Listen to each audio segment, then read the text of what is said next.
What is going on, everybody, man? King Recon here. Dude, well, first of all, before we get into anything, I apologize if y'all hear thunder, lightning, whatever the case may be in the background. You know, the skies, they're going crazy. Things are going wild over here, things are going wild over there, but I can't control any of that, man. I can't control how the skies feel when I'm talking about greatness, dog. When I'm coming on here and trying to talk about some legendary content like Steel Ball Goat, it does not surprise me that the heavens want to start rumbling and thundering and clapping and like, yeah, let's talk about the GOAT. Let's set up a great atmosphere, man. That's what the skies are doing. So if you hear any thunder, just take that as a sign of greatness. Take that as a sign of, man, dude. Steel Ball Run is so legendary that the skies themselves started clapping too, like, yeah, Johnny Joestar, that's my GOAT! That's what the skies are saying. But yeah, man, you know, I've been wanting to talk about Steel Ball Run for a long time. On the old channel, I used to talk about it quite a bit, especially whenever I first got into the series. Into JoJo, of course, but when I first read Steel Ball Run, I used to talk about it all the time. And then as time, of course, has gone on, I've referenced it a lot in almost every single stream. It's my thing. I love it. It has my favorite main cast, I think, in anything that I've ever read. And so in the past couple of days, you've had wonderful individuals. Shout out, and hold on, man. Let me give some quick shout outs to the individuals that made this thing possible. They're not sponsors, but they're the reasons behind it. You feel me? They might as well be sponsors. They're in the Santa Hat Productions. You feel me? But without a doubt, massive shout out to Zypher, who is currently streaming, and please go subscribe to him. I'll leave a link to his channel in the comment section down below. My boy Pro Zypher, he's currently reading the series around 5 chapters a night. He just read the first 5 chapters last night, and so he's reacting to Steel Ball Run at the moment. And then, of course, you have people like Shocking807 on Twitter, who just finished reading the series. You have Chudy Sunters right now on Twitter, who's currently reading through the series. And then you have my boy Sticker, who has been putting me even in an even bigger JoJo mood than I already am by sending me all the side stories that Araki has done in his life as a mangaka. So after finishing Stone Ocean, I was feeling a little empty. I'm not gonna lie. I was feeling like, man, I need some more JoJo greatness in my life, dog. But I was like, you know what? I'm going to wait on rereading Steel Ball Run, because I reread Steel Ball Run at least once a year. And because earlier this year I read through a section of it, I was like, you know what? I'm going to wait. I'm going to wait until October, November to give it another reread. But with the way the TL has been moving, man, with the way that things have been going on YouTube with, like I said, my boy Zypher's catching up to it. I just followed a legendary journey in Shocking807 talking about the legendary greatness. I'm like, all right, it got me in the mood, especially after finishing my reread of Stone Ocean, which was absolutely phenomenal. And like, I just needed a reread, man. And I feel like it's time. I feel like it's definitely time after Gintama ended, because when Gintama ended, I was like, you know what? I don't know what my favorite completed story of all time is. I don't know if my favorite completed story is Gintama, 20th Century Boys, or Steel Ball Run. Now, for the longest, it was Steel Ball Run. It was always between Steel Ball Run and 20th Century Boys. But when Gintama ended, it changed the whole thing. I was like, holy flagnards, man. Now it's even harder. And since Gintama just ended, and that's freshest in my mind, I'm like, man, I want to go with that. But then I remember the 95-chapter masterpiece that is this wonderful experience of Steel Ball Run, man. You know, whenever I first went through this series back when I was in college, it was probably the quickest I've ever read a series of this length. Like, the only one that rivals it is 20th Century Boys, where 20th Century Boys I read like in the same time span, like in like 3 days. Steel Ball Run I read like in 2.5 days. And I'm telling you, with classes, work, there was nothing stopping me from reading Steel Ball Run. I had in my heart the very same intensity and the very same curiosity and want to learn more that Johnny Joestar has whenever he wants to learn more about how the steel ball can help him walk. And because he felt something. He felt that he was finally getting closer to the truth and finally having some sort of way and some sort of insight into how he can move forward again in his life, and to where he had felt like has been stagnant for so long. And so, even though the JoJo series came up out of nowhere for me, Steel Ball Run helped me in ways I can't even begin to explain, man. That's a separate video in of itself. As somebody pursuing a dream in this very same craft of wanting to write stuff, and just as a content creator, as a person, as somebody who wants to go towards a certain goal, Steel Ball Run is a masterpiece, man. And it's why it hits home so hard for me whenever I go back and I just think about it for a little bit, because if I could, because I always say that for me, I always think with my heart rather than my head.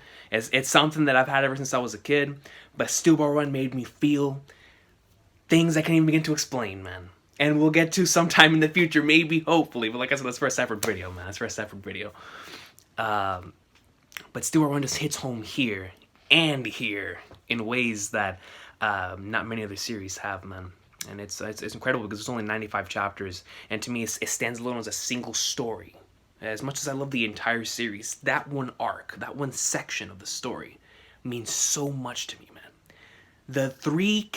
Bro, Johnny Joe Kid Joestar, Gyro Zappelli, and Diego Brando means so much to me as characters, man, and in their journeys. And then you have all the other wonderful characters in the series itself. But Steel Ball Run greatness, man. But I really want to talk about the beginning of the series, and in particular the first 3 chapters. My boy Laz, shout out to Commodore Laz, we're doing a stream on Friday that is going to be a Shonen Jump draft stream, where we're going to like make our own Shonen Jump magazine, or like dream Shonen Jump magazine, but to make it more fun, we're gonna draft chapters. So like if somebody grabs, since we're talking about JoJo, let's just say that like somebody in the stream takes the final chapter of like Dio's World. Nobody else can take that chapter. So like you have this mentality around, okay, these are the chapters that I want. I want to get this, and this, but you also have to keep in mind that if there's a chapter that you really, really want to have in your magazine, someone else can come up in there and grab it too. You know what I'm saying? So it's really fun, because it's kind of like you're playing this mind game of like, okay, I know what this person likes, I know what this person likes, I should get this before it's their turn. And since it's a draft, you don't know what order you're going to be in, of course, until tonight. But like it's going to be exciting. But anyways, because of that stream, I wanted to the very least reread the first 23 chapters of Steel Ball Run, because the first 4 volumes were all published in Shonen Jump. So I was like, man, which chapter from Steel Ball, if I choose Steel Ball, because I chose it last time we did a draft stream, I chose the first chapter. And so this time around, though, I was like, man, I want to pick either another chapter in Steel Ball, or I'm going to pick a chapter from one of the other parts, because there's, without question, I have a JoJo chapter in there. And so I wanted to go through the first 23 chapters again, just to see like which one I would have in it that sticks out to me as a chapter I would love to have in my own magazine. And with that, I was like, you know what? Since everybody else is catching up, since I see people all over the TL catching up to the greatness, I'm actually able to re-experience it with someone else streaming, thanks to my man Zypher. So I was like, you know what, man? Let's go ahead and go back and reread the beginning of Steel Ball Run. And so I started it. I went through chapters 1, 2, and 3. And then I stopped at 3, man, because I was like, you know what? I already want to talk about it. I was like, dude, this series is so magnificent. To me, at least. To me. Like, I don't know how everybody else feels, but to me, this thing is the GOAT. You feel me? So, I just really wanted to say, screw all the nonsense. Let me think about it, because I remember reading earlier this year that whenever they reread their favorite series, really think about what it is that makes it so good to you, and really think about how it is that the author utilized certain things and structured certain things to make you feel the way that you did. So I was like, all right, I gotcha. I'm gonna do that the next time that I go through Steel Ball Run, and here we are. So I did like a sort of thing that I did back with Bleach and One Piece whenever I was rereading certain things. And I gave it like a chapter rating for each one. Like chapter 1, I gave it a good sauce. It's a great introduction. Chapter 2, I also give it a good sauce, almost a great sauce, because I love the last few panels of the chapter. Whenever Johnny initially gets introduced, and then you have Gyro going up against the thief. I decided to give a good sauce as well. But then chapter 3, to me, is the great sauce, man. To me, it's the great sauce. But before we talk about chapter 3, I want to talk about how Araki established importance and how we should feel about this story heading in. And I guess to add some like context behind it, I don't know if you guys have ever watched a sports series, but whenever you watch a sports anime or a sports manga, um, normally you have this big goal. You have there's like a Super Bowl, or in the Christmas Bowl in Ice Shield's case, you have the championship when it comes to like a certain team, whether it be let's bring real sports into it. You know, they have like the NBA title. You have like the World Cup, whatever the case may be. But if we're sticking to just stories, you have this one thing that everyone wants to go to. And I think this is the one thing that really attracted me to One Piece whenever I first got into it, because One Piece reminded me so much of like a sports type of thing. And I was really into, I mean, I still am really into sports, but One Piece provided this one thing. Because the thing is, with other series, at the time, you had one person that wanted that one goal, but like no one else was really working towards it. And I think that's why I have so many sports series in my top 30, like favorite anime manga series, because you have so many people working towards that same goal, and you're providing different perspectives for that very thing. And so, and I think that relates a lot to One Piece's Steel Run, which coincidentally are my two favorite manga. So like, in Steel Run's case, what I like so much about it is that Araki starts off the series showcasing how and why different people are entering this race. Before even introducing the race itself, you're getting context into individuals like Sandman and Poco Loco into why it is that they want to enter the race, whether it be for money, whether it be because they're bored, whether it be because they want to achieve something in their life. In Gyro's case, you know, to find out some sort of truth. In Johnny's case, to damn sure find out a truth. And in Johnny's case, what fascinates me so much about Johnny, especially in the beginning, is that Johnny doesn't even want to win. He doesn't want to win the race. You know, all these other individuals, they want to win the race for money, to prove themselves. You know, you have like Diego Brando, who wants the money and he wants to win, because that's just the way he is. That's why I like his character so much. Because you have a character like Diego Brando that really wants to win. He wants to be the best, but he also wants all the money. He wants all of the territory. He wants all of the glory, because it's the way that my man's is. He wants everything. He wants the world. He literally wants the world. You know what I'm saying? And I think that's why I like his character so much, because he's so ambitious. But he's ambitious in a way to where it's unlike it was with Part 1 Dio. But we'll talk about Diego. I mean, we'll talk about why I love Diego so much in a separate video one day. Getting back to Johnny. You know, whenever we see like Mountain Tim, for example, they were calling him, you know, like the premier horseman from, or the premier horse rider from Wyoming. You know, you just by them saying that, you could see that he has some sort of pride in how he is as a jockey. Like, he's definitely entering this because he probably wants the prize, but you know, he has pride in how he is as a horse rider, and I would dare say that about Diego as well, because he's known as a genius horse rider. And I love how Araki, in a little subtext while introducing Diego, even gives him like even though he was raised in poverty, he was brought up by a rich household and royalty, and then of course was led down this path as well. And two things interest me about that. Number one, of course, it being paying homage to the original series whenever Dio was also taken to poverty and then taken into a rich household with Jonathan. But in this case, that is the reason why Diego became this jockey and is known as like the prince of the prince of English horse racing. And that's a legendary subtitle to give a character. But you feel me? And you see what I'm saying? Like, every single character, Araki, what he did in the first 2 chapters was introduce all these different characters, and as a matter of fact, he started off the series without the main character. You know, of course, a lot of us, we say that like the series is kind of shared between Gyro and Johnny, because Gyro is technically the main character, but Johnny is as well. And to me, I lean more towards Johnny, especially with the way things go later on, but they both share that spotlight, which is why I think that it works so well.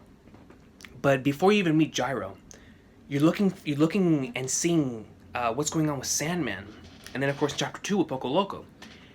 And what I love so much about Araki dedicating so much time to it is not the fact that what they're saying, because what they're saying is 100% giving you the setting and the atmosphere of 1890, like with the way they're talking, the way they're speaking, the way they're bringing out certain things that's happening in culture at that point in time, the way that, like, for example, with the individual Poco Loco was with, you know, talking about how slavery was very prominent in that point in time, in the same way that it was in American history. You know, Rocky just putting the setting in, and then with Sandman, you know, they would always reference the white man and whatnot and that type of stuff like that. That's just the way that it was in 1890. You feel me? And that's just Araki setting everything up and making sure that his setting is as close to how it was back in that time as possible, so we can get immersed in that type of world, especially since it's a world that actually exists. And I just found this to be very interesting. But not only is he doing that, what I love so much about that is the motivations behind all of them. Like, so you have one that wants to buy it so they can get the entire land they believe to be theirs. You know, which relates a lot to how actual Native American history is.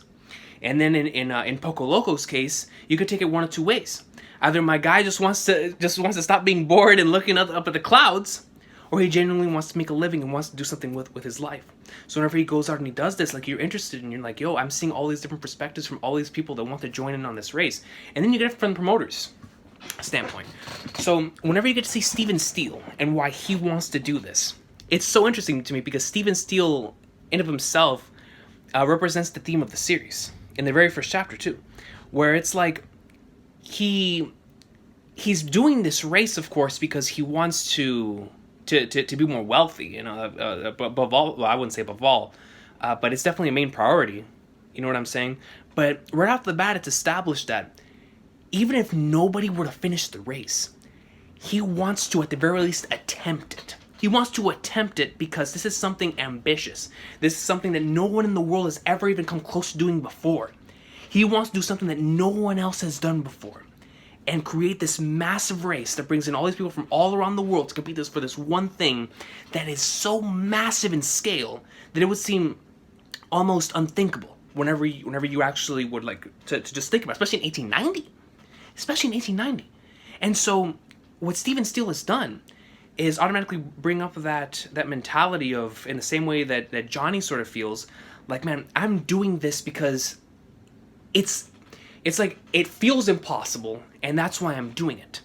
It kind of takes like that thing from Gyro, Diego, and Johnny, because they all share that type of thing just in their own different ways. But Steven represents that 100%, and I love that he's a promoter. And I love that speech that he gives about that. Like, oh, and one of the reporters asks him, like, yo, what are the Flying Flaggers going to do if nobody finishes the race? He's like, yo, it doesn't matter. Because at the end of the day, we are doing this because we aren't afraid of the obstacles that are in front of us. We can't worry about the what ifs. We're going to do it, and then whatever happens is going to happen.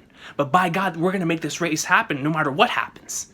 And I love that mentality, man. And there you can see Steele with how he feels about the Steel Ball Run, and then in turn how Rocky feels about how he's established this Steel Ball Run race. And it's just, I love that mentality, man. Right off the bat, it gives off this vibe and this feeling of, for us, man, like, yo, the Steel Ball Run race is a horse race, for sure. You have to make it to a certain point in goal line. But in the same way, like how that exists, you have things like the NBA championship, and you have things like the World Cup, where there's certain individuals that are going through that for either pride of their country. They want to be the best player in the world. And I'm talking, this is different human beings that either their main goal and their main priority is to play for their country and win one for their country, or their main goal is to be the best in the world, or their main goal is to make as much money as possible, or their main goal is to be like extremely popular and number one in followers on Instagram, or their favorite, or their main goal and their main priority is to win the most championships in history, right? Everyone has this different goal, everyone has this different thing, and there's different reason why they're entering and wanting to pursue this dream. And that's something relatable, I think, to all of us as individuals if we are going after a certain dream. And for me, that one day, man, but with both of my dreams, you know, with wanting to become a successful author, of course, and then with the other one, right here on YouTube, man, you know, with wanting to read as many series as possibly can before I die, and wanted to experience as many series and talk about it on here before I can no longer do this. You know, two different things. I have two different motivations behind those two different things, but there is a motivation, there is an intent behind that on why I want to do it. And I think that's why I really appreciate the beginning of Steel Ball Run so much, because Rocky dedicated time to making the race feel important and making the story feel important by showing why it is that these people want to join this race. And now let's talk about Gyro and Johnny, man, and how they are, and how as characters, I feel like Rocky was able to set up well, of course, he was setting up towards the future, and the way that they act, like with, for example, how Gyro is a kind individual, but he has like that. He tries to show off like this hedgehog's dilemma type of mentality, to where he doesn't want anybody to get too close to him, and represents like a type of edge to him that you want to know more about his story. Well, you want to know more about his backstory because you want to know why it is he keeps so many people away from him. But he just seems so cool, calm, and collected, and he seems so kind as well. But at the same time, he doesn't want anybody to get close to him. So that makes him very, very interesting. I like how Araki sets it up in the beginning. And then Johnny's, of course, we know the story with Johnny, but what I like so much about the introduction of both characters, and with all of them, honestly, is Araki does not utilize the same technique twice for any of them. And then, of course, with our two main characters, with Gyro and Johnny, in Gyro's case, he introduces them, and we immediately get to see the type of character that he is, but we want to know more about his past. When Johnny gets introduced, we see him, of course, in a text bubble, which I love that bit of text there, of how this is a story about how I began to walk, but not in a literal sense, like go from adolescence into adulthood. And I love that. I absolutely love that line. I've always loved that line. And I can't wait to hear that line in the anime. That's going to be something crazy. But whenever you get into chapter 3, and you immediately start off with the backstory into how Johnny got until this point. So now and then of course you end off the chapter with Johnny having this sort of hope. And I wrote down the thing that he said. Johnny states, "There was a beauty that existed on the beach. A beauty within the darkness. I was drawn to something on this beach. Will there be a light called hope there?" After what Johnny had gone through, who had everything and then lost it all, Johnny is the type of person that he knows what it feels like to have money. He knows what it feels like to be beloved by everyone. He knows what it feels like to be a champion, to be a winner. And at this point in time, there's one obstacle standing in his way, and one obstacle that has kept him stagnant for so long. And that's the fact that he can't walk anymore. He can no longer ride horses in the way that he believed that he once could. The one thing that he held so much pride on was taken away from him. And I love how it whenever you are getting introduced to Johnny Joestar, it's like you have this, at least, well, for me, I didn't feel this way, but I know that, like, for example, whenever I was talking to other people that have got into the series, they felt that way. They were like, yo, Johnny deserved Johnny deserved what happened to him. And now, I'm not saying whether he deserved it or not, but what I'm saying is that Araki is showing you that, it's showing you already Johnny's change in the way that he was brought down from the high that he was on into where he currently is right now. And he's showing us the difference and why it is that he, it's like, in a normal case, had it been an accident, I don't think that Johnny would have been that that persistent to want to find out more, or to want to get his life back together. But because he realizes that he messed up, because he realizes that his past, and due to his own decisions, he is where he is, he wants to make up for it.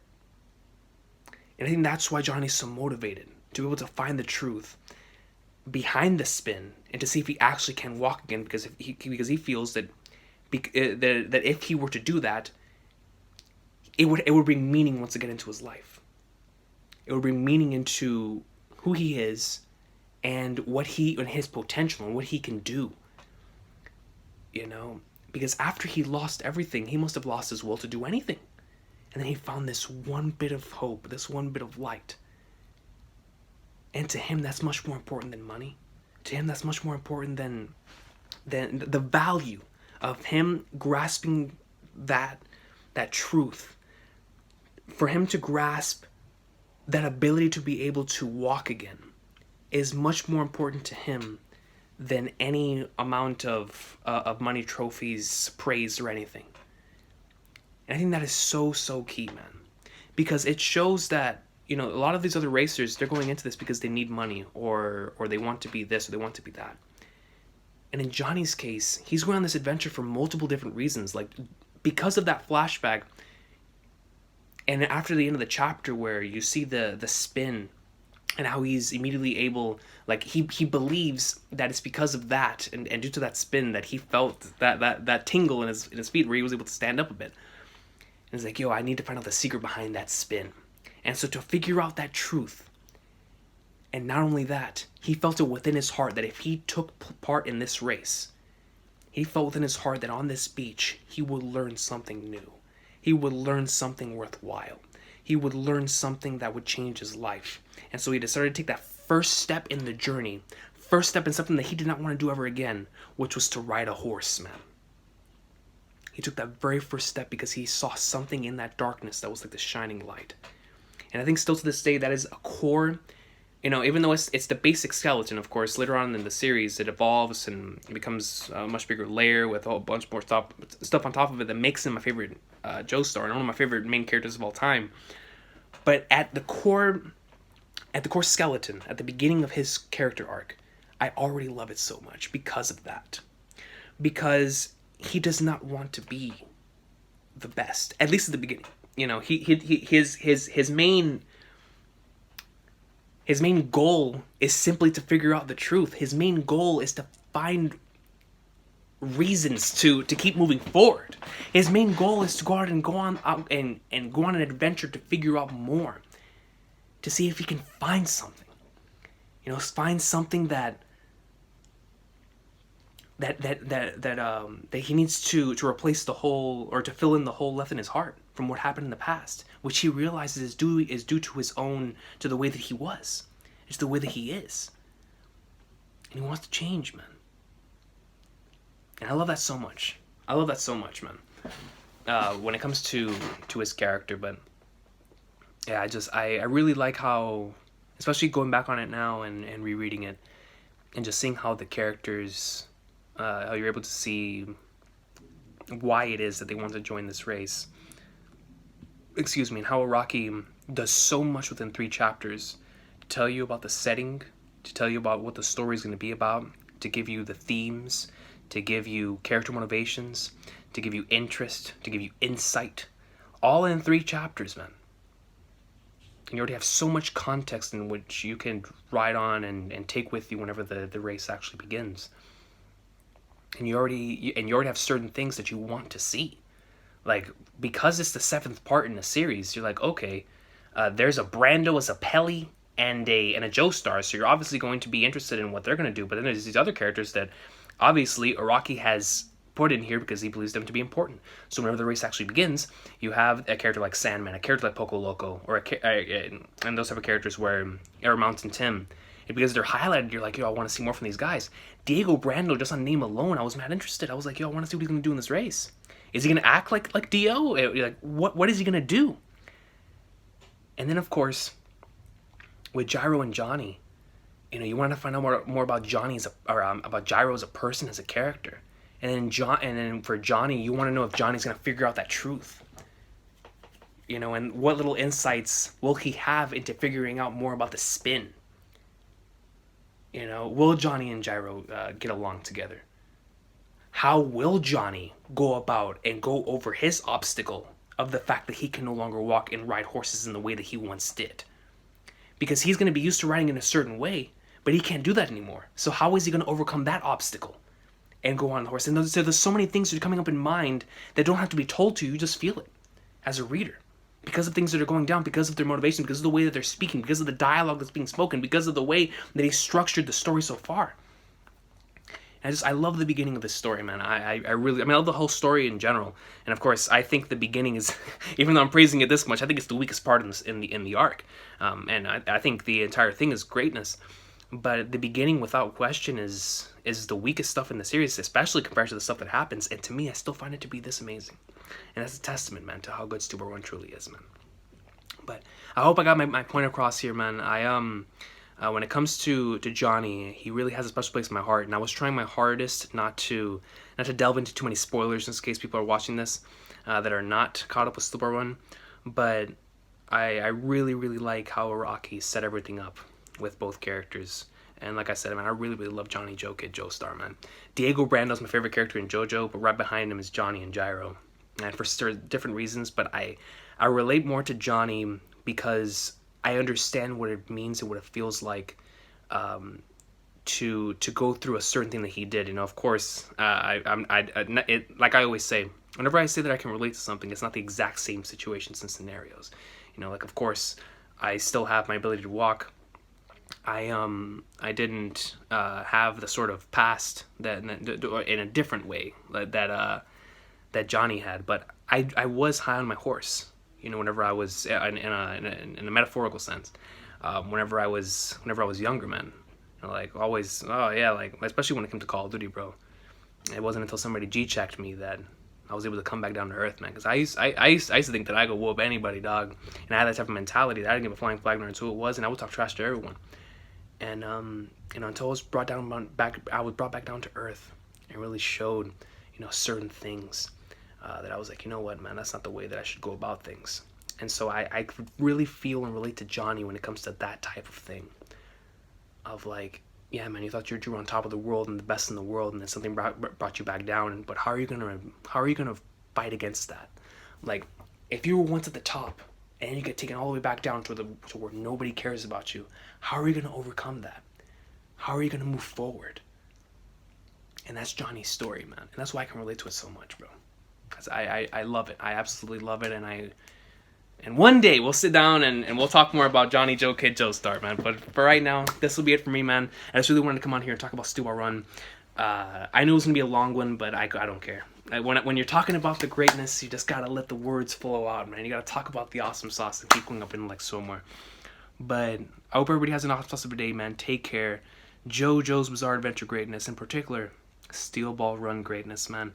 And if you have any thoughts and or opinions on why it is that you like the beginning of Steel Ball Run, or from the opposite, why you don't like the beginning of Steel Ball Run, I would also like to hear your insight on that. If you don't like the beginning of Steel Ball Run, if you do like the beginning of Steel Ball Run, if you like certain things about just let me know, man. I would love to hear your thoughts about this wonderful series, especially in the beginning, down in the comment section down below. And hopefully later on down the line, as I continue through rereads, I'll be able to have more topics come to the brain that I can talk about here on the channel like this, man, because I really do like talking about Steel Ball Run, man. It's a series that means a lot to me.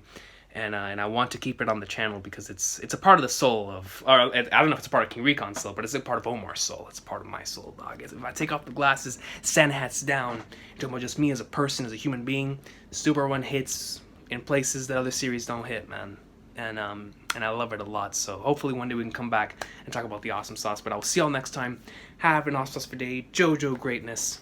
Steel Ball Run, man. Shout out to my boy Johnny, dog.